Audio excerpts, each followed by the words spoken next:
All right. So, I was trying to figure out some things. That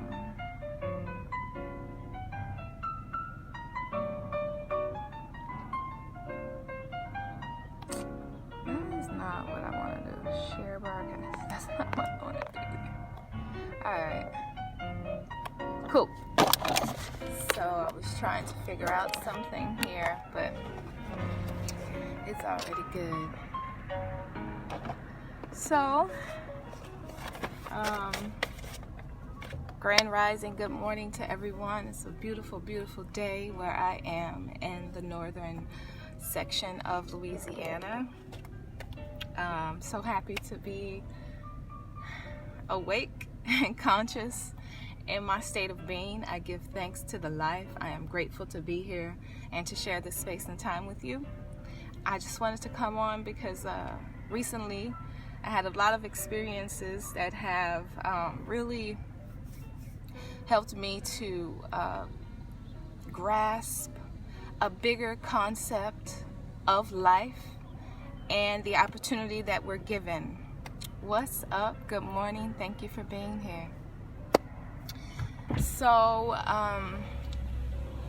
like I said in my group or on my story, that I've been kind of away from, social media for a while, for the past couple of days, because I've been really integrating my experiences that I've just recently had.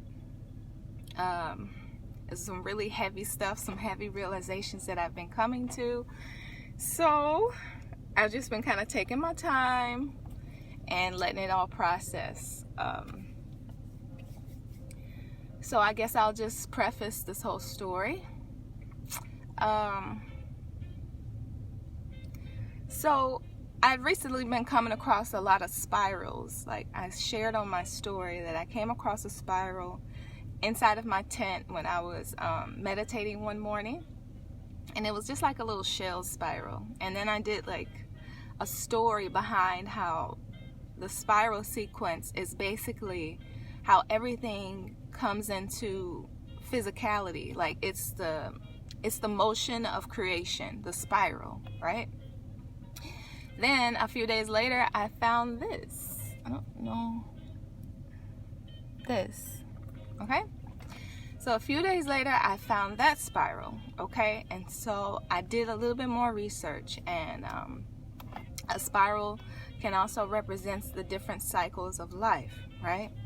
So when things happen in your life, you have to really pay attention. If you observe the life and observe the things that are happening in your life, you can start to put the puzzle pieces together to make sense of your experience, like on a deeper level, right? What's up, Marcus? Thank you for being here.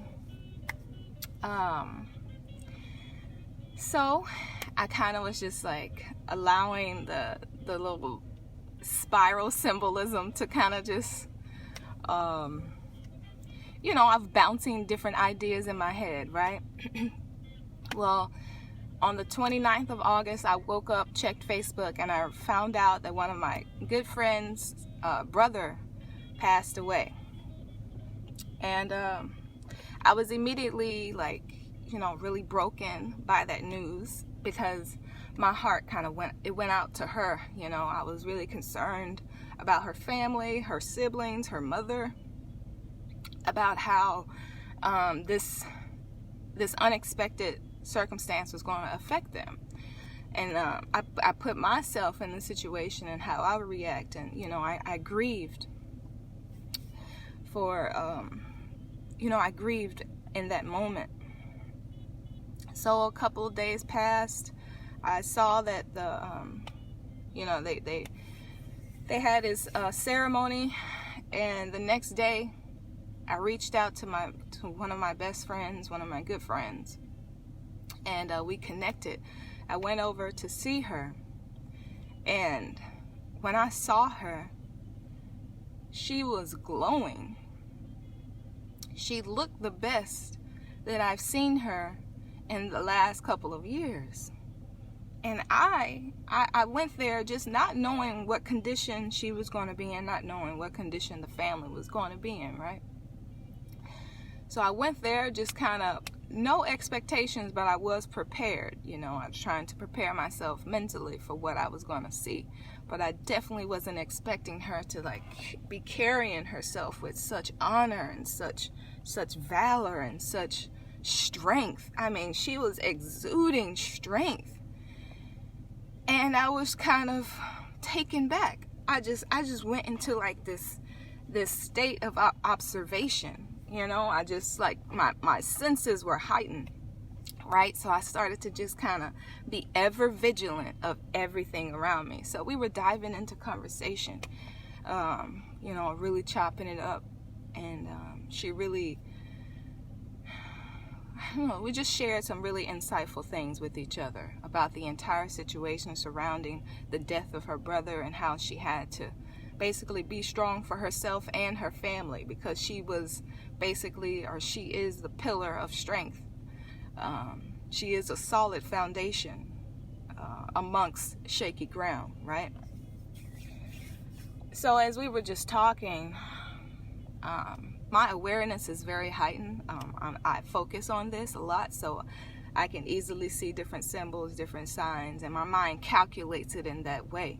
So I was looking and I noticed a number sequence. Then I looked up and I noticed exactly where we were, like the physical location, and my mind is just going. And basically, that point was a point of transition. It was a point of death and rebirth. It was a point of new realization that I want to bring to you now. Also, that night, I had the honor of seeing an old childhood friend, classmate, associate, all those names would apply. This young lady was older than me, so we weren't like super close, but I definitely knew her. She was a well-known character at our school. I went to a private school, you know, very small, so we were all pretty close. And I saw my old schoolmate in a different state of being. She had suffered an illness, she suffered an illness where she went completely blind. And this person was very vibrant, very lively, always the center of attention, always the party. And to see her in such a vulnerable, disabled state, it threw me. It completely caused me to have like a little shutdown within myself, even more so than when I noticed how strong my friend was being. I was almost in a state of admiration with my friend, but then when I saw my old schoolmate, I was completely just in a state of distraught.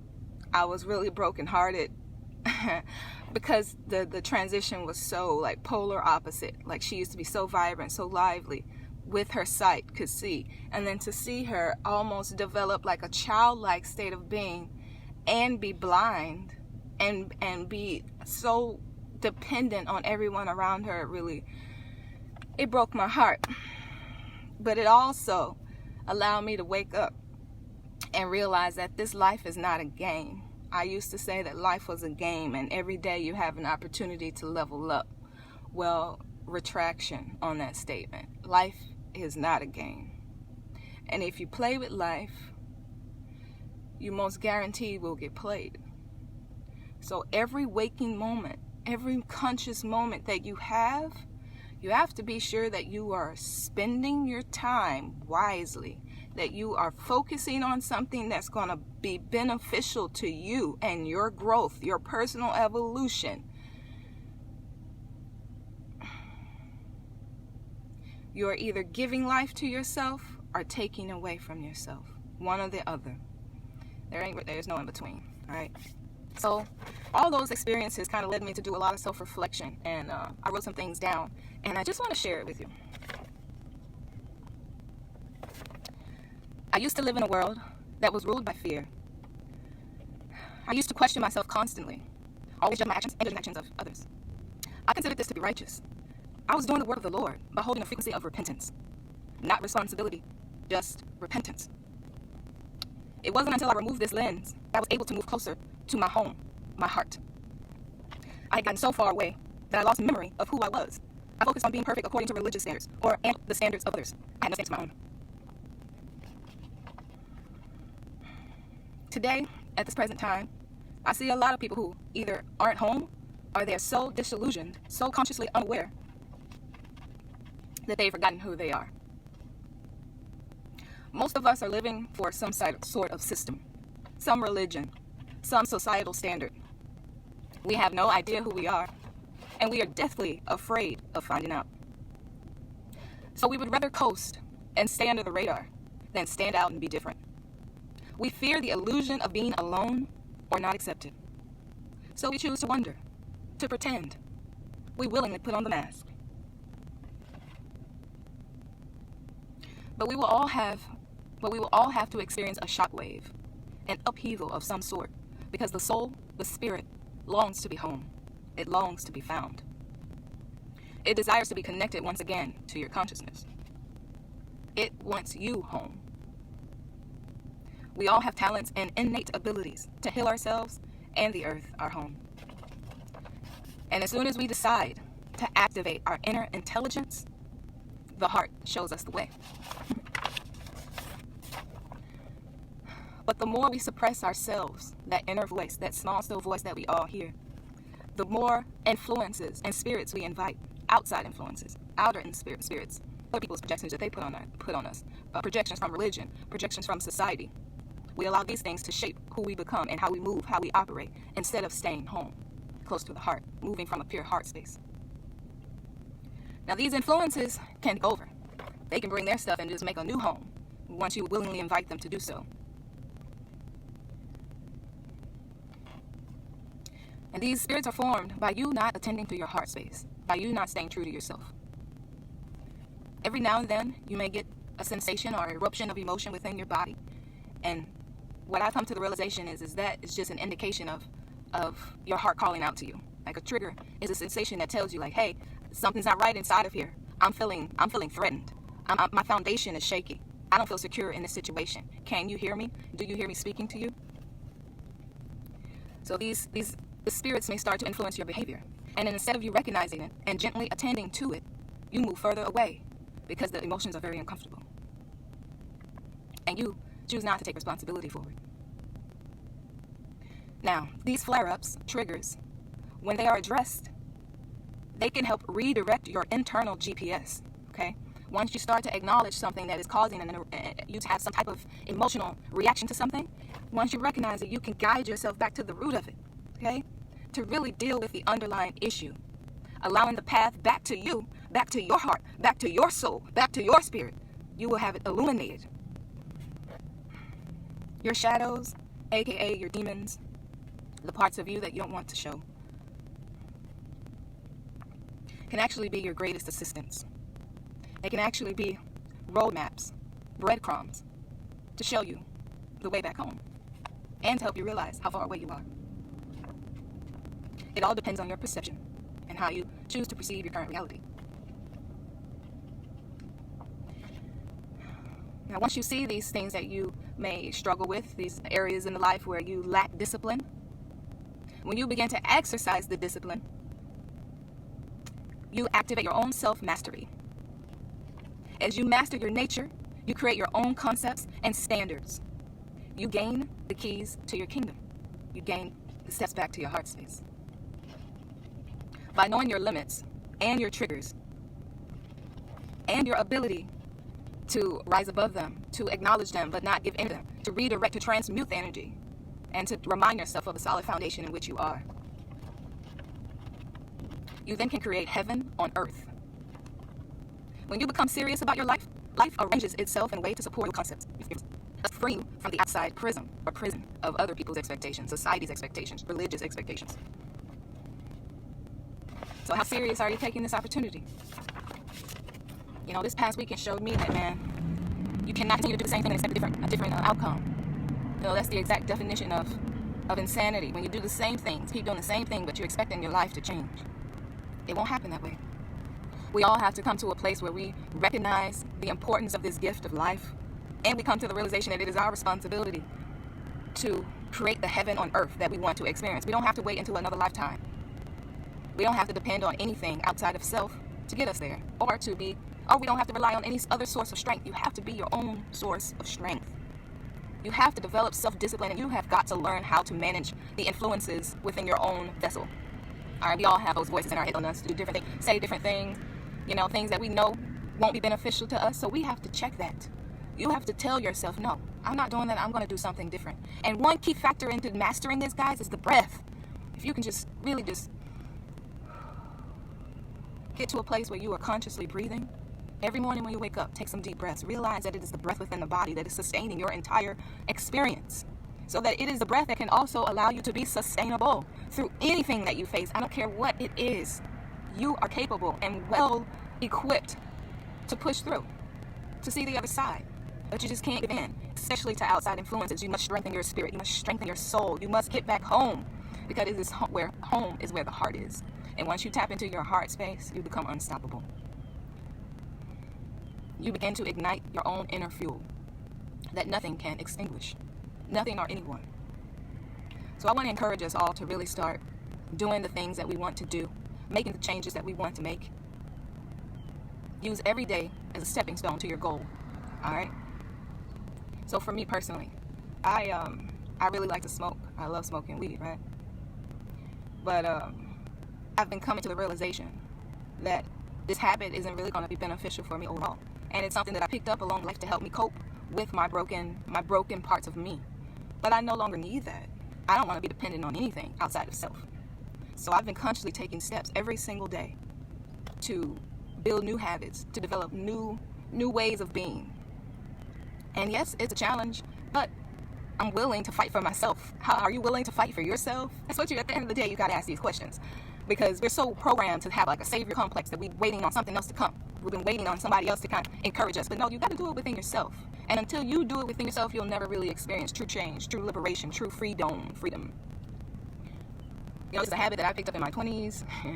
And it's like 10 plus years, you know what I'm saying? It's not easy to break something that you've been doing consistently for 10 years. But it can be done with conscious effort, with focused energy. You can do anything. So what I've been doing, the steps I've been taking, when I have the urge or the craving to participate in the act of smoking, I do something different. I'm starting to do breath work.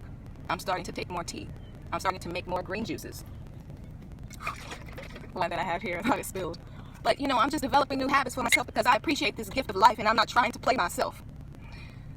Life is real. Everything you do has a consequence. Everything you put out is going to come back to you tenfold. We got to stop playing. If 2020 hasn't showed us how real the life is, then we really have been sitting around with blinders on. If it's not really encouraging you to make some total lifestyle changes, then I would question if you're a soulful being or not, honestly. So it's all jokes to the side. This is serious business. No one is going to treat you the way you treat you. No one is going to look out for you the way that you look out for you.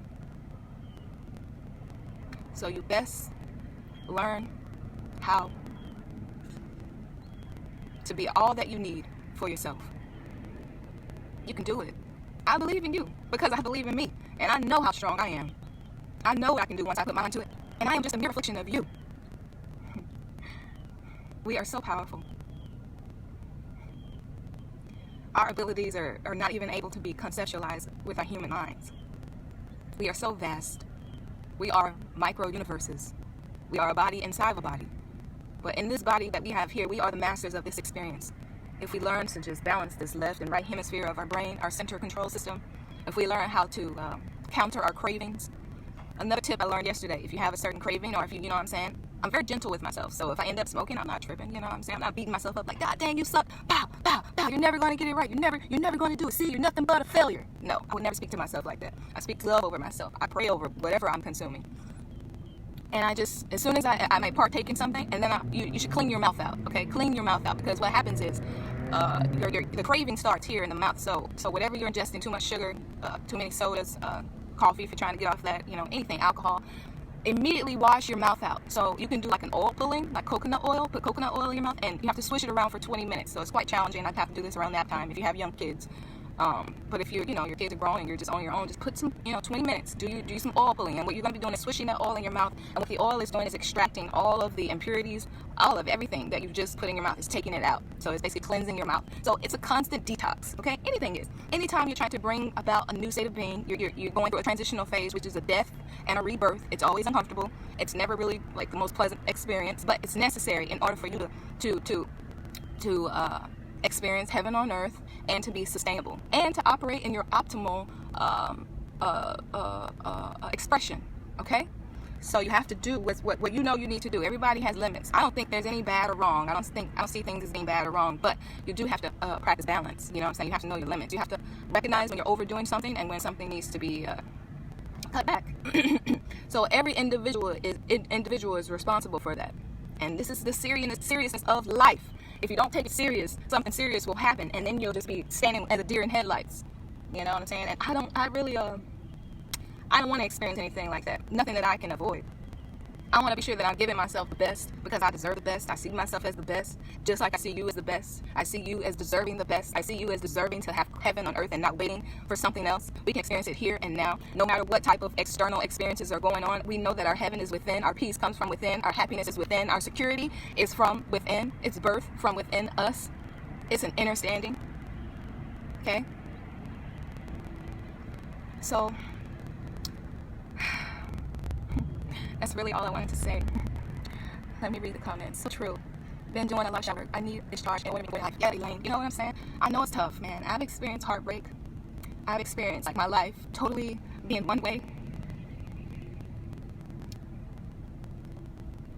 and then abruptly changing. So I know what it's like to have everything taken away from you. I've been there multiple times. But I want you to know you can rebuild. And you can build it greater. Every time I rebuilt, I've come out greater. I've come out higher. But it takes us taking responsibility for ourselves. And we have to come to the realization that where we are is because we got ourselves there. And at any moment that we consciously decide to reconnect with our heart, our soul, our spirit, we can change our lives. We can recreate our reality. We can be stronger. We can be more aware. We need not to make excuses. All we need to do is set goals and crush those motherfuckers. We got this thing. I know it's hard. I know the emotions are difficult. I know shadow work is really scary, but I promise you, if you just keep pushing, you journal those feelings out, put that shit on paper and then burn it if you don't want to have those feelings anymore. Do whatever you need to do. But just don't give up on yourself. Don't give up on yourself. I'm telling you, if you stop fighting for yourself, another influence who has been waiting for this experience that we call life will come in and take over. This is no joke. I saw it in my own eyes. I saw a young lady that I used to actually look up to. I used to think was just everything. She was beautiful. She was funny. Everybody liked her. And now she can't see. Now she can't even experience life with all of her senses that she was born with. A sense was taken from her because of her actions. Do you understand? I hope you understand how important and serious life is. Again, I used to say that life was like a game. I used to like look at it as a game, you know what I'm saying? Like you level up at any time, you know. But, you know, when you put that game word in there, it takes the seriousness out of it. And I just want you to know, guys, my perspective has changed and it's not a game. It's serious. And every day we must fight. Every day we must fight for those kingdoms, for the keys to our own kingdom, our own peace of mind. We must speak up for ourselves and stand our ground. We must not let any outside influences dictate our reality and our actions, our responses, what we do. We must be mindful of the things that we watch, the things that we hear, the things that we put into our body. I'm here to make the most of my life. I'm here to achieve everything that I want. I want to live a beautiful, abundant, comfortable, pleasant life. And I want those around me to live the same. And we can do that. All we need to do is take responsibility for ourselves, because the only thing that we can change is ourselves. We can't even dictate what happens outside of us, but our responses to it can be fine-tuned. We can get to such a place of peace where we can be in the midst of chaos and be able to stand and be a pillar of strength for everyone else around us. I saw this with my very own eyes. My good friend for over 15 plus years lost her little brother, and here she is helping to be a pillar of support to a young lady who chose not to take life seriously, and she was still being strong for her. We got to get it right. We got to stop playing around. We got to do some things differently. I hope you guys are on board. because I'm doing it with or without you. But I really want you to come along with me. The more, the merrier. That's how it's supposed to be.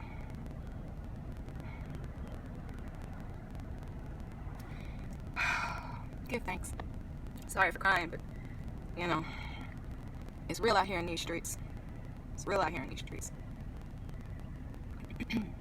You got to do whatever it takes to protect your peace. Do whatever it takes to maintain your frequency, your vibration. I put in the group this morning a saying that I heard yesterday. Whatever you do frequently becomes your frequency. Keep that in mind. I love you guys. Tracy, thank you so much for being here. I needed this too. I will never give up.